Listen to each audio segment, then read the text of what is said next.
రాక్షసుడైనటువంటి హిరణ్యకశిపుడు తన శత్రువైనటువంటి శ్రీమన్నారాయణ్ణి ఆరాధిస్తున్నటువంటి తన కుమారుణ్ణి వధించడానికి ఎన్నో ప్రయత్నాలు చేసి చివరికి తన చెల్లెలు హోలికకున్నటువంటి వరముతో చంపించాలని అనుకుంటాడు. ఆ వరం ఏంటంటే హోలిక ధరిస్తున్నటువంటి దుస్తుల వల్ల ఎంతటి అగ్నిలో ఉన్నా కానీ దహించబడదు.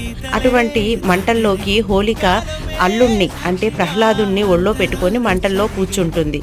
హోలికకి ఏమి అవ్వదు. అప్పుడు ప్రహ్లాదుణ్ణి వధించవచ్చు అని అనుకుంటారు. కానీ శ్రీ మహావిష్ణువు కృప వల్ల ఆవిడ ధరిస్తున్నటువంటి దుస్తుల చేత ప్రహ్లాదుడు కాపాడబడి హోలిక దహనమవుతుంది. చెడుపై మంచి విజయం సాధించిన రోజు కాబట్టి హోలీ పౌర్ణిమిక ముందు రోజున అందరూ ఇలా దహనాన్ని చేసేసి ఆ తర్వాత రోజున ఆనంద ఉత్సవాలతో రంగులతో హోలీ పండుగను సెలబ్రేట్ చేసుకుంటారు. కెమికల్స్ లేని నేచురల్ రంగులను వాడడానికి ట్రై చేయండి. అలాగే కళ్ళకు నోట్లోకి పోకుండా చూసుకోండి. హ్యాపీ హోలీ. అందరికీ హోలీ